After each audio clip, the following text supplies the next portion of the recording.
Hey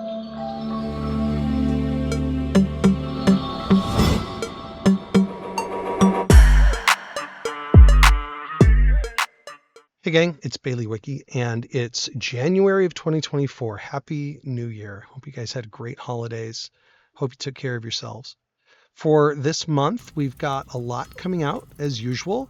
This is all landing today. I recommend that you check out the tutorial that came out today as well. It shows you how to use some of the new tricks and tools that are available to us now. This one from Ada from Mass Edit. And yeah, this release is all about expanding the industrial kind of metal theme that we started last month. This one gets into what I call bioships, inspired by the nautiloid stuff from Baldur's Gate.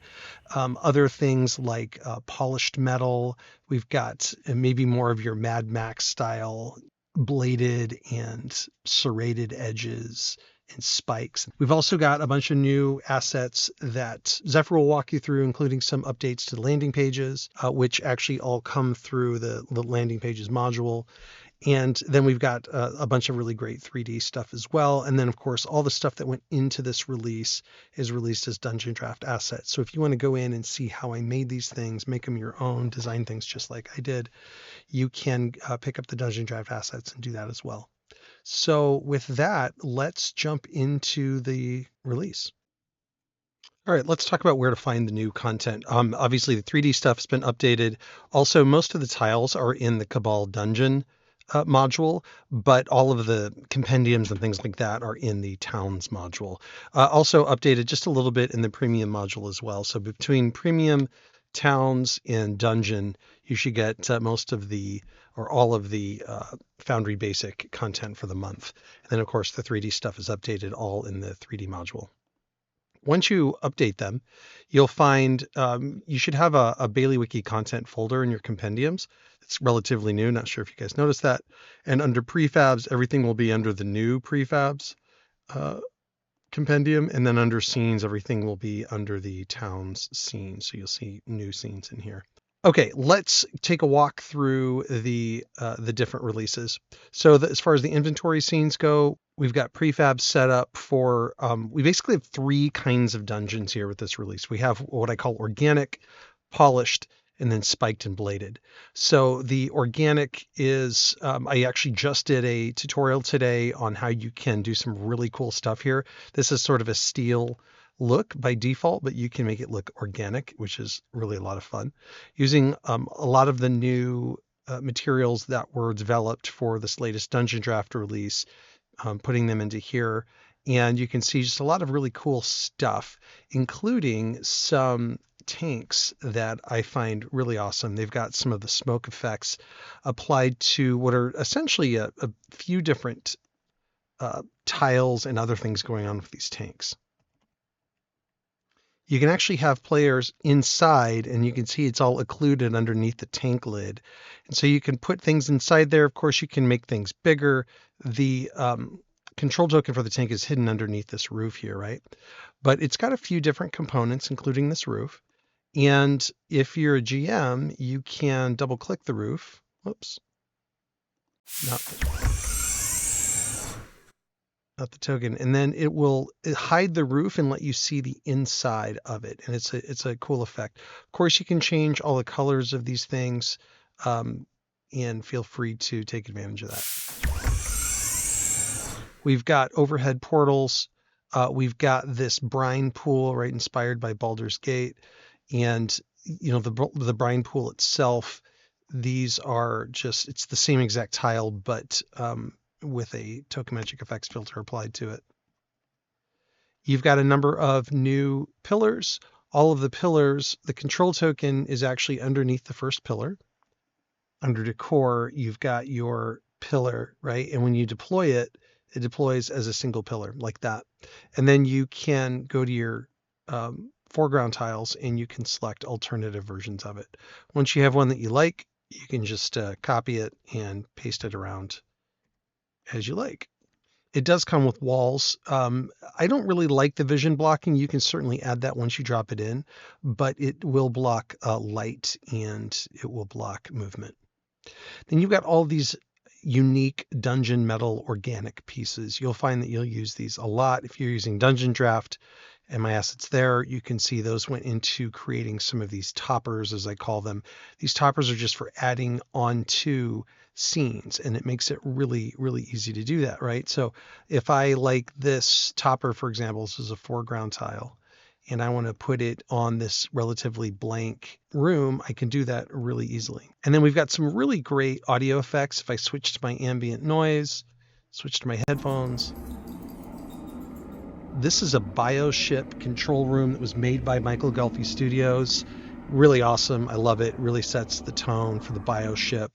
And then we've also got just some gurgling sounds, some squishing sounds that we've used in all of the, or that I've used in all of the doors. Now these doors have a pneumatic sound, but you can replace them with this new squishy sound. You do need a module in order to do this. It's a free module. It's from Freeze, which is he's made a bunch of good stuff, but it's called Door Sounds, and it's really simple. You just open up a door, and you've all seen this before. You've got all these different sounds from Core Foundry, but you see this BW biological at the end. That is a special one from my compendium, and look for my premium compendium for that sound. So you do need to install that module, and I think everything should work at that point. I don't know, maybe you have to register. Actually, let's go in and look at it. Yeah, here you go. You can set the sound. So you might have to come in and set up Baileywiki Biological. I don't know if those tags and meta information will come through for everybody. But you can find all of the links just by clicking into the sound beacons down below. Next, we have polished metal assets. You can see it's a much more polished look. This is going to be for things that, and my goal was to make it more alien, right? Like I want us to be a fantasy setting, but you're not going to find a whole lot of polished metal, from normal humans in the fantasy world. Maybe this is elvish, maybe this is something else. There are some special foreground tiles and things to help this be more immersive, but that's an example of how you use this. I'm going to show you in a second how you can really grunge these textures up and turn it into a lot of different things. As usual, you have a hallway system where everything just kind of butts up to each other, and you can interlock things in lots of different and easy ways. And I give you plenty of examples of how you can do that. I have also this one long hallway here. Of course, you can move the doors around. These are just overhead tiles like you've been seeing from me in the past. And if you decide you don't want a door there, but you want to put a door over on the side, you can absolutely do that. This asset right here, you can find, I believe it's under the decor items for the polished metal, and it's this balcony is what I call it. There's actually 4 different versions of it. They are all, it deploys as a single prefab, and you can just change the version of the balcony as you like. But it's got these different sort of dressings to it, and the goal is to make them interlock in ways that you can create some verticality, which I'll show you here in just a second.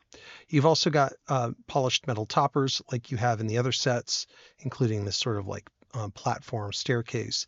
These can either be foreground or background tiles going over and dressing up the scenes, or dressing up entirely different scenes from other assets as you like. I did pull the altar, and I don't know, I call this an altar. I pulled it out of this main scene over here just to have it be standalone in case you want to drop that into another scene. You've got your polished metal doors, and then you've also got your polished metal pillars. Like before, it just deploys as a single pillar, and you can change it once you've got it in the scene. The control token is underneath that foreground tile. You can span that around as you like. I also have these polished metal floors. These are supposed to just help you lay down metallic floors really kind of anywhere that you want to.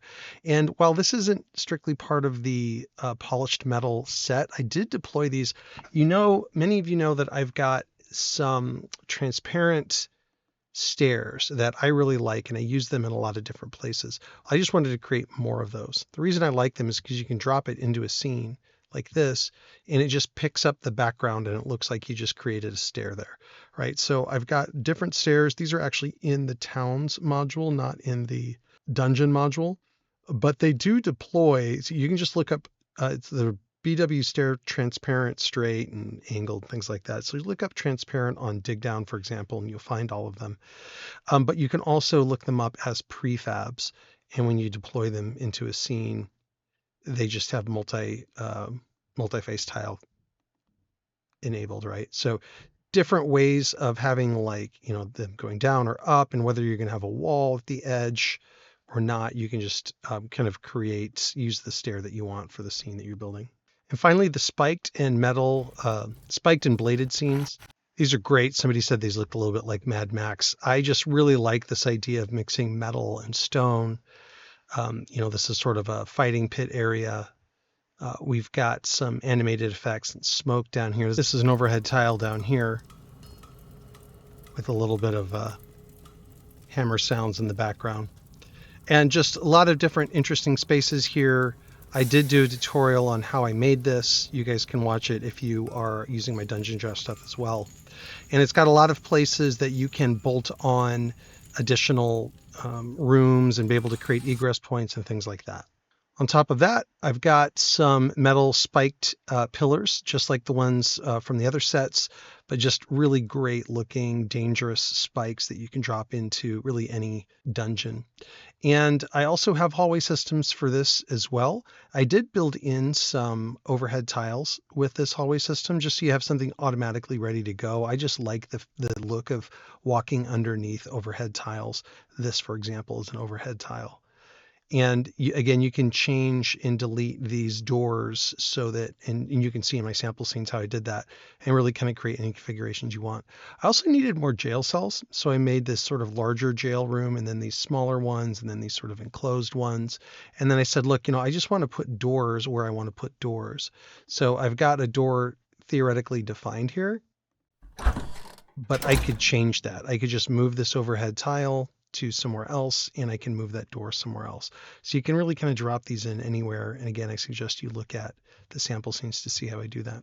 I also made this deployable as a tile set. So if you want to get all of these tiles and just drop them into a scene and start moving them around, you can do that. It's under decor, under tile set. Just some of these are multi-face tile enabled, right? So if there's other versions of them, which there are many, there's probably 100 tiles here in the set if you just dropped it into a scene. So just keep in mind that there's more here than just what you see for face value. Some jail cells and walls if you want to add more things to some of your scenes, some of the toppers like we've been looking at. And then you've also got these metal spiked rings, which these can scale up and down quite a bit. So I'm going to get a lot of mileage out of these in terms of design. There's just a lot of places where you want something ringed in metal, and being able to have spikes or no spikes and studs, things like that, can be super helpful. Okay, now let's look at some of the scenes themselves. The Bioship, which we'll go to the interior here in a second, this is the exterior of that.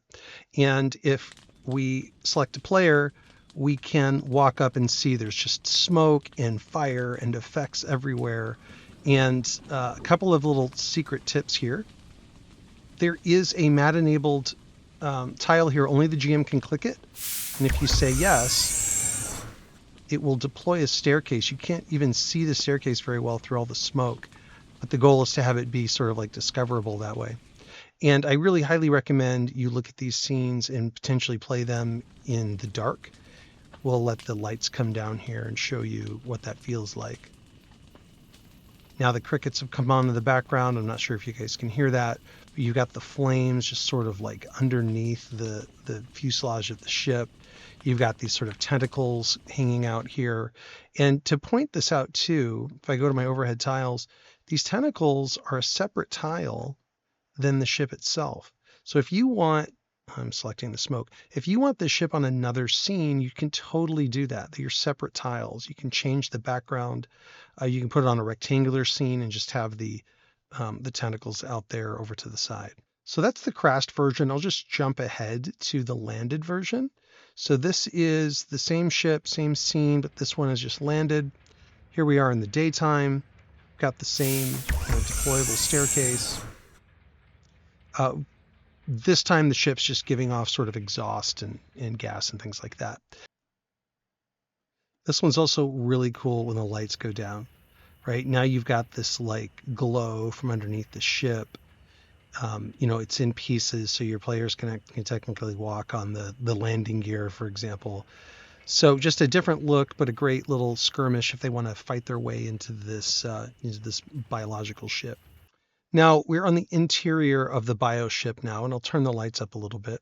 This is what I did the tutorial on, and this just shows you how much you can transform those components using some of the one of the new overlays specifically does the majority of the work here. But you can see everything in play, right? All of our working pods, and I just love it. This pool is mat enabled, right? So you can change the mat to do kind of say anything that you want. Just keep in mind, you need to find the tile that's actually powering the mat stuff. And that's this tile here. You'll know it when you click into it and you can see it's got actions assigned, but it's this tile, just these lights, they sit right above it. There's overhead tiles here, lots of stuff going on. I recommend you read some of the map notes to see, what you can do with this, but hopefully it gives you guys some inspiration. Also in the Bioship, we have the embryo development. And so if I turn my lights up a little bit here, this room is really just dedicated to, some of the tanks, right? So we've got these tanks here. You can have things hidden inside of them. And in this case, your players would come back here. Actually, the doors are down here. And they can come to the embryo rooms, right? And they can interact with those. You've got another embryo room here, and you can hear the squishing sound of the doors, right? So I recommend you come in and see how I set this up. It was super fun to do it, just to show you, like something that you might be surprised about. This this background tile here. Let me get to it. This background tile is just one of the rooms, just tucked in, right? Tucked in behind one of the other rooms. So you can really do a lot with these rooms in terms of mashing them up in different ways. Here's our Metalic ship, just as a point of reference. Again, look at the tutorial to see how we transform them. They're really the exact same assets, just with some overlays applied and differences in lighting and things like that. Now, we've also got the Celestial Temple. This is the redeemed version. And this shows all of the nice, clear, polished metallic assets. You can see how I use these balconies and I strung them together to create some verticality in those battles. I've also got a sort of an interesting interaction here. Your players can interact with this fire. They can light it and it will cast shadows. What's happening is this hand has some special walls that really just block light. If you hold down Control, you can turn this. So you can see if your players maybe solve a puzzle by turning this, and you see it like illuminates more or less of that altar sitting across there. Maybe it reveals some kind of weapon or something like that. But take a look at that and realize that there's other assets at play here, just to show you guys how these things interact together. You can also see the staircases. This one's shrunk down to just be single square. This one's grown up larger, just to show you how you can create more interesting maps just using some staircases. Now, as you can see, it took a second to load up, but we have all these overlays. So same exact map, but all sorts of rubble attached to it. And you can see how much it transforms the map itself. You can come in here and you can select one of these and go to your Token Magic Effects Edit, and you can examine, the terrain and rubble overlays that I applied to these. You can see how I did it. These are all available to you, right? In nuts and bolts. You've got like randomized rubble. You can use these as much as you want. Here's one where I'm using some of the cracks along with the rubble and some of the fire tiles to just show you how much you can transform these assets. Cool, right? Here's our cultist layer. You guys saw this earlier. Notice you've got a little rat running around here. That's Jinker's rat. That is also a thing that's available to you. If you look up in Nuts and Bolts rat, Jinker's wandering rat, you do have to have Jinker's animated effects installed. It's a free module from Jinker. Here's the information if you open it up, and it'll let this little rat run around the room. You just have to select a tile, and then you can apply that as a sprite to the tile. You've got other pieces here that are movable. So if you want it less bloody or something like that, you can certainly have that happen. I've added some interactable torches and other things. Here we've got the egress points now come into like more of a jail or prison type area. And just to show off what you can do as far as building a prison, here is all of the pieces just linked together to make a prison, right? So your player can, or your players can navigate through here. I throw in some special goodies here. There's some interactable elements that they can, right? These are just mat enabled. And then there's a little wall switch here. If your players get close enough to it, it will unlock the sort of the master lock, right? And then use the GM can switch that back. Okay, here's some of those overhead tiles we're walking under. Just creates immersion walking under that door. I think your players will really like that. And just show how some of these rooms can just sit right off the hallways here, right? You can literally like craft your own, navigation here. Here's some more overhead tiles. Jumping into the prison, which these walls, of course, you can't walk through, but you can see through them. Just to show you how all this stuff works together. Notice I moved this door from here to here. That's just how you do that. And finally, the shrine at Gemsor. This is just to show you some of the other pieces with some of the other overlays, just to transform things, right? So I've got a mix of past releases here with the vines overlaying on top. I've got this this pool, and just, and then some buildings. So maybe this is where the monks, pray, and where they, partly where they domicile here as they take care of the shrine. That's the story I'm telling with this. Just want to give you guys some more inspiration on how you can mix and match these things. The last thing I'll mention is we do have a new compendium that came out with nuts and bolts. It's a special compendium that uses the new mass edit prefabs, right? So I've given you all of these prefab elements to work with. And once you install mass edit, it introduces this button over here, the presets button. I strongly encourage you watch my tutorial. And when you open it up, you can get a bunch of prefabs like levels related things and token magic effects and monks active tiles. But you also get like, that fleshy door that I made, right? And also like how you do windows really easily. So again, watch the tutorial to understand what this is, but this is more content for you guys to be able to use and hopefully make it easier just to design stuff that comes to mind. New in the Baileywiki landing pages module is our take on random endless maps here. So this is an extension of our randomly generated terrain, this time using some maps that we created in Dungeondraft to give us a base. Then we're using some gorgeous tiles from Adipic Mizenk, and we are using that in order to populate this, and Adipic has been gracious enough to allow us to distribute a small selection of his gorgeous tiles. So if you want to get more of these, be sure to check out his website that we'll have linked in the description below, and you can also find it mentioned on some of these pages. This first scene that we're looking at is entitled Onoth. It is just a region or a world or a continent type of area as an example of what you can do with this setup. We have a variety of tiles here, again, using Adipic's art, and then we have all of these great labels, and this looks really gorgeous because we're using the Advanced Drawing Tools module in order to get these really granular controls on all of our text, being able to add gradients, adjust our drop shadows, stroke, add dashes to our lines, etc. And so that is all in here. And this isn't just a showcase of that. There's also the amazing Mass Edit preset system, which makes applying these an absolute breeze.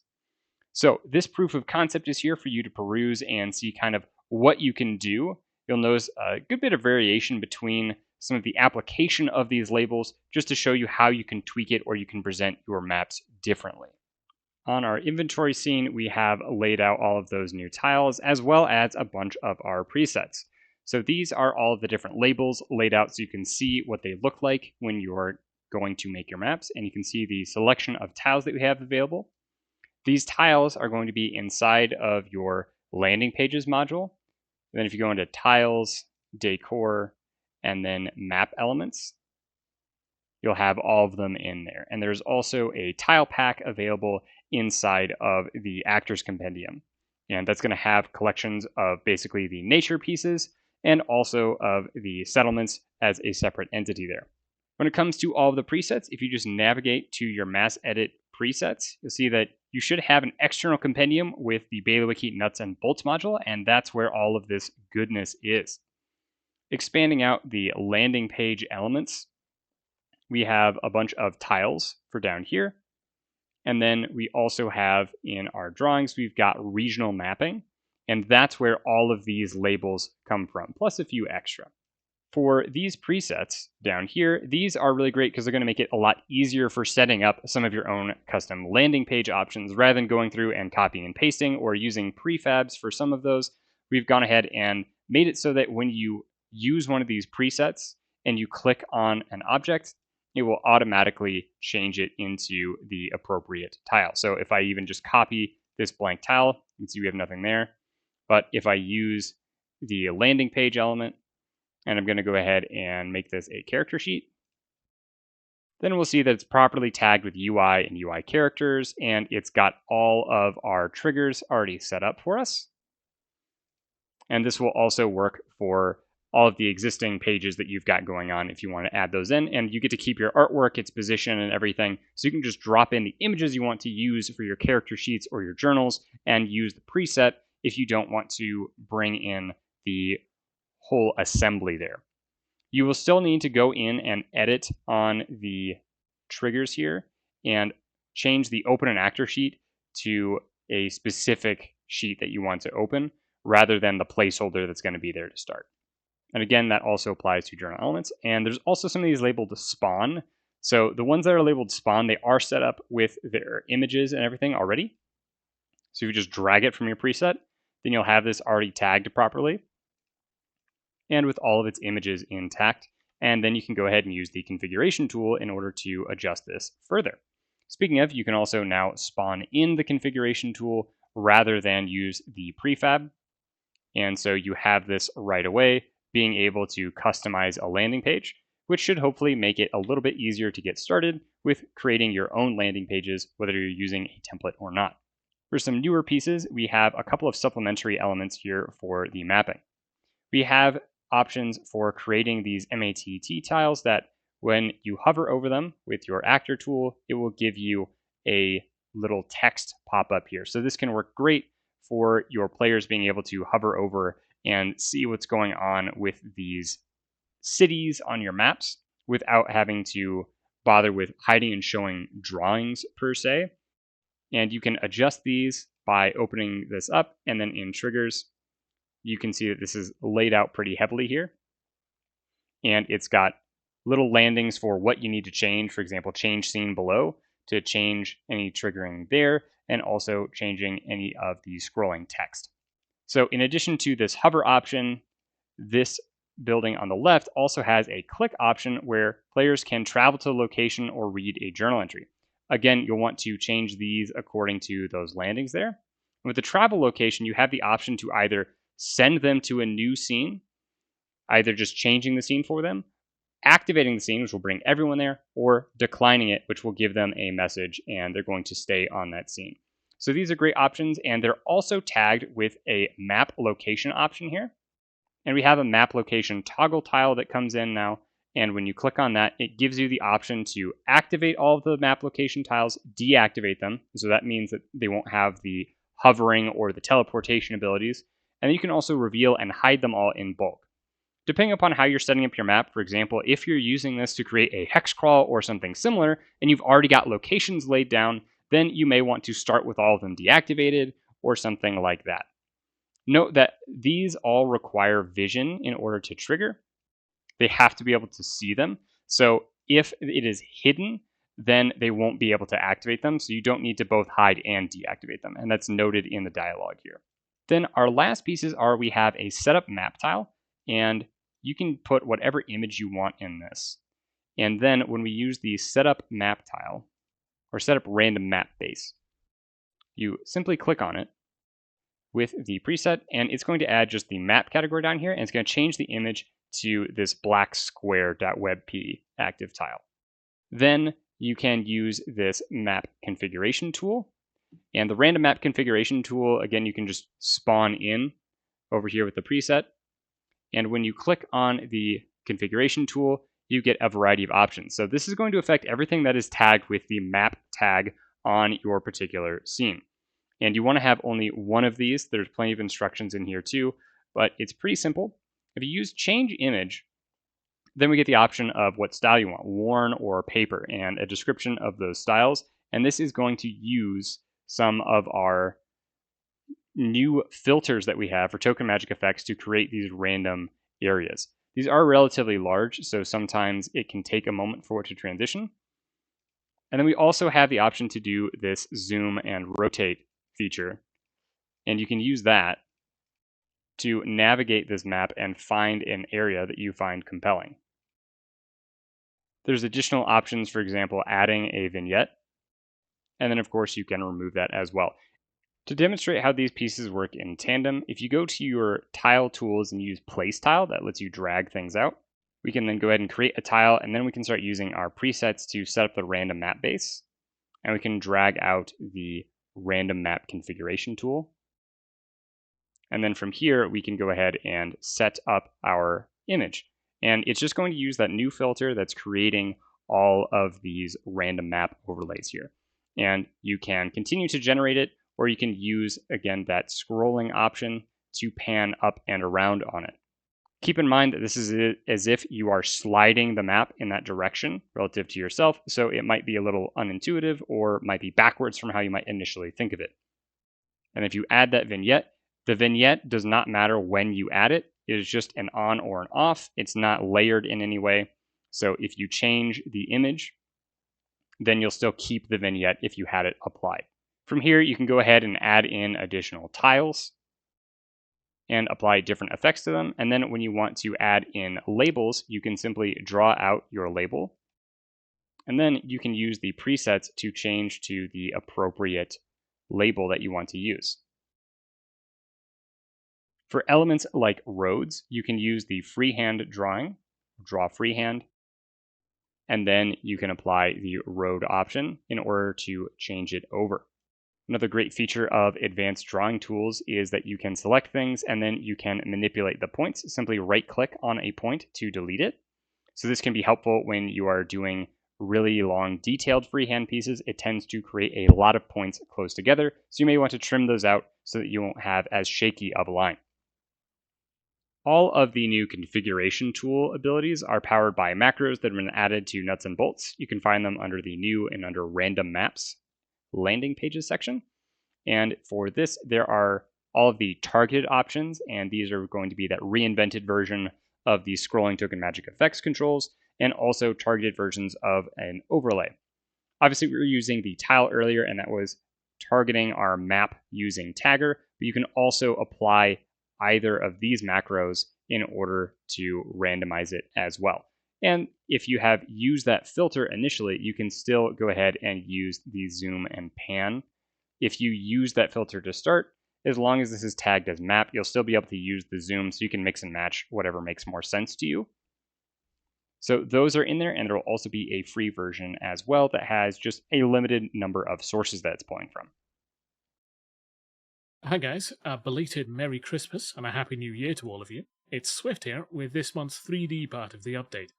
We've got a bunch of new natural props for outdoor scenes, some splatmap textures to go along with them, and some new tools with which to use these textures for customizing maps even more than ever. Looking forward to showing you that.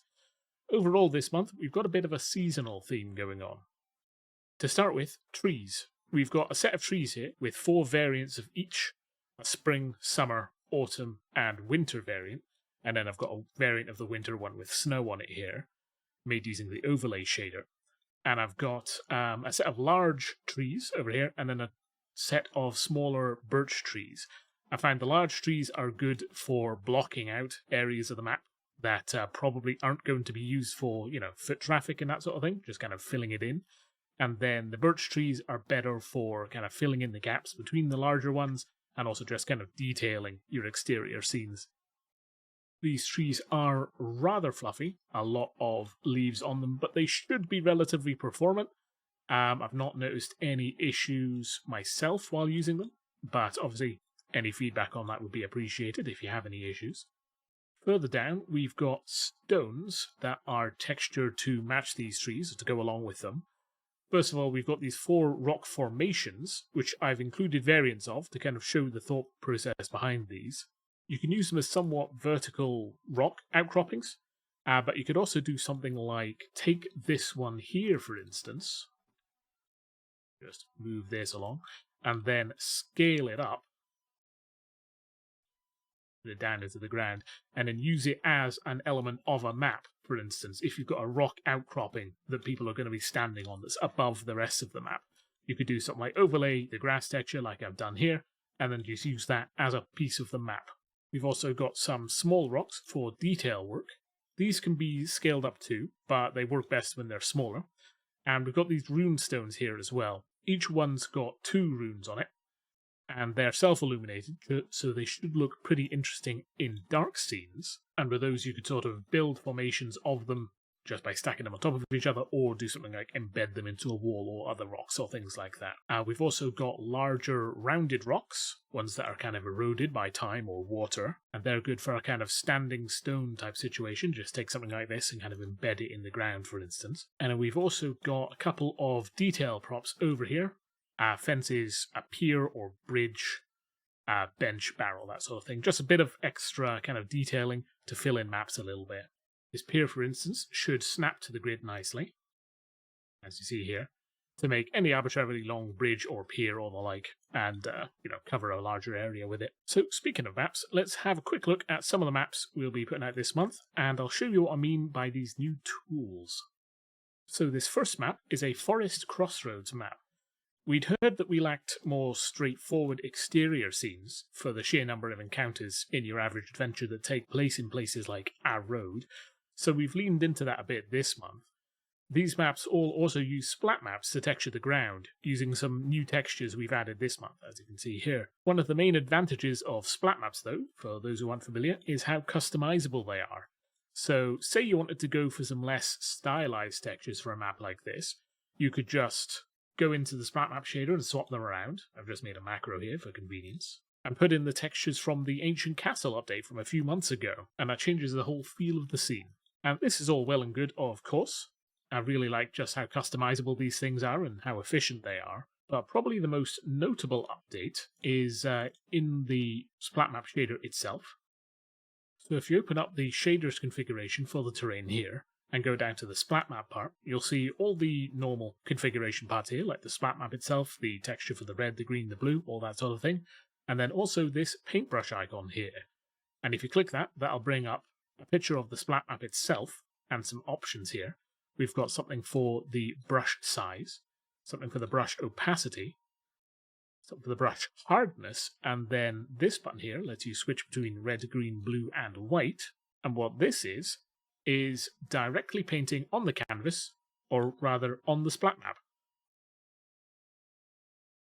So this is basically like painting with the textures on the map, so you can add parts in as you like, just by clicking and dragging directly on the map itself.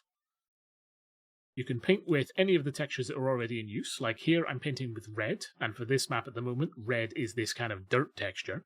But if I switch over to, say, green, say I want to narrow this down a bit, I can just click and drag here, and that will shrink that a bit. Or say I want to put a bit of the rocky dirt in there, I can switch over to blue, and just drag that up the middle. And there we go, we've got a rocky texture there. Or say I wanted to make a change to the map, like I wanted this area here to be like a campsite or something. So this road here is a little bit inconvenient. I can just switch over to the green and then just paint over it and completely cover it up. So with this, you can essentially completely change all of these maps just by clicking and dragging in here inside 3D Canvas. So there's no need to get any fancy tools with it or use any outside programs. You can just do everything directly inside the client here, which I think is really good for accessibility. I know that doesn't look good. Put some grass around there. There we go. And then once you're done with that, you can just close that down. You can save it or not if you like. I'm just going to not save for the moment. And there you go. You've got your edited map. I think this is a pretty big thing and is going to really increase the flexibility of all the maps in 3D Canvas here and allow people to make all sorts of scenes just using maps that have already been made. You can even do this with the terrain that's generated by 3D Canvas. You just paint on there as with this. The one limitation of this is that you can't really paint with alpha. So if you've got a map with 4 different textures, you can't edit whatever the 4th texture is. But these maps we've all got this month are all using 3, so you can fully edit them just in the client right here with no problems whatsoever. Anyway, each of these maps has 4 variants. Let me just switch back to the stylized grass here. We've got the original map here and then 4 seasonal variants. So let's have a look at the summer variant. As you can see with this one, the summer variant is similar to the base variant. It's just got more consistently coloured trees and slightly tweaked lighting. There's also an autumn variant, and the autumn ones I rather like because I think these colours work really well with 3D Canvas here. We've also tweaked the colour of the grass and also, the lighting and all that sort of thing to really give it a kind of autumnal tint to everything. You've also got the spring version, and the spring version is probably far too colourful, but it might be good if you're going to visit some sort of fey realm, or if you are just in a exceptionally colourful place. Very bright greens we've got here. And then, of course, there's a winter version. And the winter variant is probably my favourite. I might be biased on that one there. But as you can see here, we've replaced the grass here with snow. The trees are all kind of leafless. We've got snow building up on the trees and falling from the sky, obviously. And then we've got, a slightly blue tint to the scene, a slightly darker shade to everything. And overall, I really just quite like the kind of winter theme of this. That's this first map. The next map we've got up is the Forest River Crossing map. This map is quite a large one, and instead of having a paved pathway, the 3rd texture on this map is actually sand on either side of the river over here. And of course, the central feature is this bridge over the river. Speaking of the river itself, this object here is just the usual water that you can spawn with the terrain menu. But what I've done is I've applied this new noise shader, and what the noise shader does is it overlays multiple other textures and scrolls them along to create noise on the surface. You can get a lot of effects with it, various different styles, but what I've done here is I've set the scroll on one of the textures higher than the other, so it's got this directionality to it, made it a kind of watery texture thing, and then let it scroll along to kind of give the impression of movement without having to have the water slosh up and down too much, with the ocean shader, for instance. So the noise shader is another new texture that I certainly suggest people take a look at. You can do a lot of creative stuff with it. This map is also made with splat maps, of course, so you can replace textures, tweak them, or with this new tool just paint over it to create your own variants of the map. For example, you could create a dirt area over here, put a campsite on it. You could add a road that heads off the map. You could remove the road and just have a field on either side of a river. Or, of course, you could completely change the textures entirely and just create a whole new map using the textures we've got in the mapmaking compendium and the Baileywiki 3D module and just create whole new maps with it. Speaking of variants, similar to the last one, we've got this base map and then 4 seasons, summer, autumn, spring, and winter. As with the previous one, I think my favourite variant is the winter one. Again, I might be biased on that. And something else I've done with the winter version of the map is I've changed this flowing river into this kind of frozen, icy surface, which got a nice bit of shininess to it. Because I think every adventure needs a combat encounter on top of a frozen river, to be honest. Next up, another map intended to make use of these new tools is the Forest Path.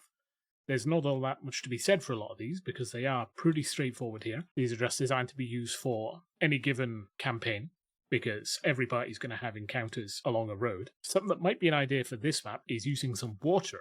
I'll put some up here in this case. And then just turning this little sort of valley here into a river.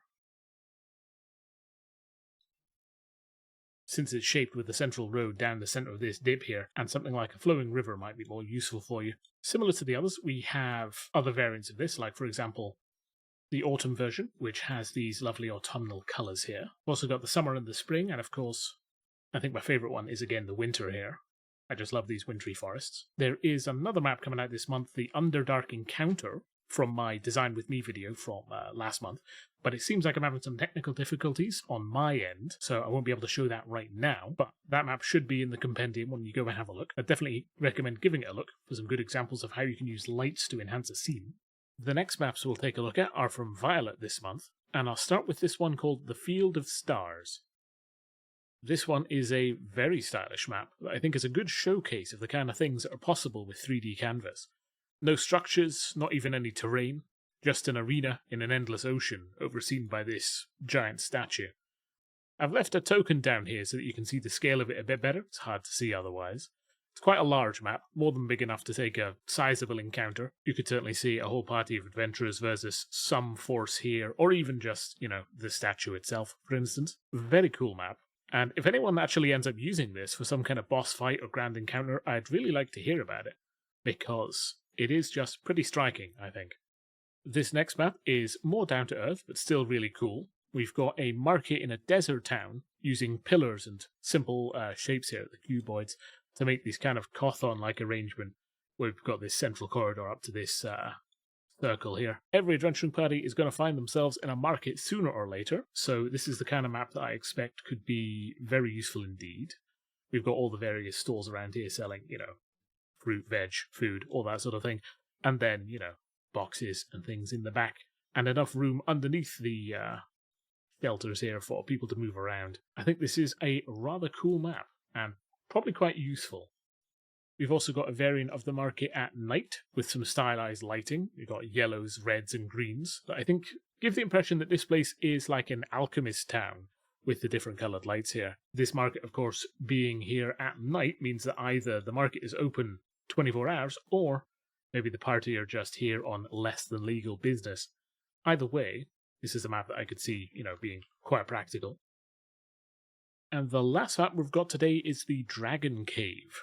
This one's another stylized map, and it is very cool. Very much a fire-themed environment, as you can tell here. We've got this kind of glowing hole in the mountain, and down this valley here we've got molten shards of rock. I can see this map being the site of a battle against a dragon or some flying enemy perhaps, because that terrain down there is pretty rough. Or I can actually see this being a good background for a landing page, like say if we have the camera about here and then we line up the party along this ridge, I could see this being used as sort of the backdrop for your kind of organizational landing page. I think maps like that are pretty cool. In any case, it's another very stylish scene. Moving on for now though. And one last note regarding the map making competition. By the time this video's up, that will have been wrapped up, and we'll be looking at the submissions in more detail. And I've got to say, we got some pretty top-notch ones in here this time. So just a reminder that all the submissions are available to look at in the community map browser.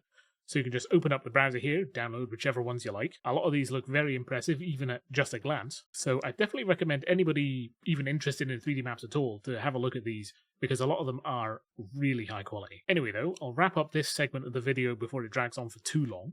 As ever, feedback is appreciated, and I'll see you all later.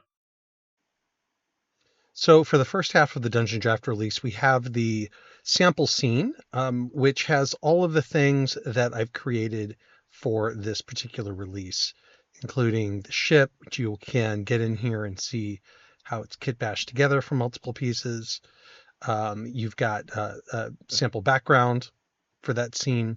You've got all of the different kind of broken out components, and then all of the, polished and spiked and organic things as well. So you can come in here, deconstruct those, make changes, that sort of thing. Of course, everything that you just saw is made by this inventory. So there's quite a bit that was released. These are essentially the tags that you can search for. You do want to make sure that you've updated your Assets A pack and your Industrial pack. But you can see all the different types of things that you have in here. Remember, if you install Essential Utils mod, you can click on these, say Show Object Info, and you can see not only the name of it, but which pack that it came from. So you can get familiar with where to find these things long term. We have all these different paths of spikes, which I love. You've got both paths and walls of the new metal walls too. And these are actually overlay patterns, so you can overlay over an area and give it either some metal or some slightly rusted metal looks. all of these pieces then went into these kitbashed pieces. So everything that you're seeing on this page was kitbashed from components that you saw in the earlier page. These are all of your toppers and things like that. These are also now their own assets that you can search for, right? So if we search for topper, you have all these kitbashed assets. I left them unkitbashed so you could see how they were assembled, but now you can use these when, really easily when you're designing things. You can just throw them in here and you're good to go. New in the Baileywiki Assets A pack, we have a variety of new pieces that we're calling our cave editions. And they're going to be some pieces like these egg sacs and egg clusters here. There's 5 different shapes here, and they come in a grand total of 4 variants if you count the colorables. So we have them with spider webs and without. And then both of those are colorable. So as per usual, you can turn it to whatever color suits your map or the types of creatures that you're placing these objects around for. There's also some rather creepy looking faces screaming out of stone. And these add a really nice touch for trying to make a more natural setting look like it's been touched by some arcane or eldritch magic and create a little bit of horror for your players. And these also have 3 variants. We have the static version, and then we have mossy versions for all 5, and then colorable versions as well. What cave system would be complete without its spider webs? These are some really beautiful new additions to the library here for decorating all of the layers of your favorite 8-legged adversaries. And you can see we've got a variety of different shapes here, so you can really mix and match these and layer them together to create some great effects. And then we also have some cocoons. These still have those great webs on them, but it's a little tighter in, so you can blend it in with other webs in order to make it fit into a variety of different spaces. And they also come in a variety of sizes. Many of these have both a full-size version and a small version for if you want to put them into smaller spaces. Rounding out our cave pieces are these metal webs. They have that web look to them, but they've also got a great backlighting glow effect to them that makes them really flexible and interesting for a variety of applications. Maybe they are the offspring of some horrifying creature in your cave system, or maybe they're actually a light source in some sort of techno-organic metallic type of environment. They're interesting pieces, and we're excited to see what you come up with using them. And of course, in addition to these static versions, we have the colorable version that just changes kind of that backlighting or that glow effect, so you can match that environment and give different effects. Moving on from our cave pieces, we have a slightly more eclectic selection here. We've added in these new metal water wheels and pieces. And again, there are colorable variants, so you can change the shade of the metal to match what you're working with. And then we have a new collection of pipe joints. So we have different intersections, elbow joints, gauges, valves, etc. And all of these come in their pristine metal versions as well as rusted and colorable versions that, again, you can tweak to suit your needs. We've also got a few new branches in here, and these are meant to be more like ground clutter or roots wrapping around things. And there's also colorable versions of these. Then finally, for the objects, we've revisited some of our older assets in the storage department and given them a new coat of paint to match some of the styles from the rich textures. As you may have noticed, we've started shifting the assets A art direction a little closer in line with the rich assets. And so we wanted to go back and revise these so that they fit in just like all of the new pieces. So we've updated the chest 01 and chest 06, as well as one of the crates, to get your feedback on how you like these and how they fit in. So let us know if we should continue revamping all of these or if you want to see brand new stuff from us instead. Then finally, we've got 3 new pattern shapes. We've got 2 versions of the same metal grate. We have a cleaner version and we have a rusted or damaged version. And then we have a pretty haunting mural almost of all of those creepy stone faces from before, overlaid on top of each other to create this really haunting effect. And that's going to conclude this month's installment for the Baileywiki Assets A Dungeon Draft pack. As always, let us know what your thoughts are on the pack and what you want us to work on next. So that's it. I hope you guys enjoyed this. I hope you got inspired by some of the things we put out this month. I'm really excited about the directions that we're going in. This is groundbreaking stuff. There's really not anything like it in the VTT world. So if you enjoy this kind of thing, thanks so much for tuning into our channel, for subscribing to us. Thanks for subscribing as a Patreon. If you are subscribed as a Patreon, it's really what lets us make all of this content, create all this really great stuff. So with that, I hope everyone has a really, really amazing 2024. And yeah, stop into my Discord, say hi to us, give us some of your great ideas and inspiration. I'm really excited to see how the 3D contest goes this week. And with that, thanks everybody, and have fun making your maps.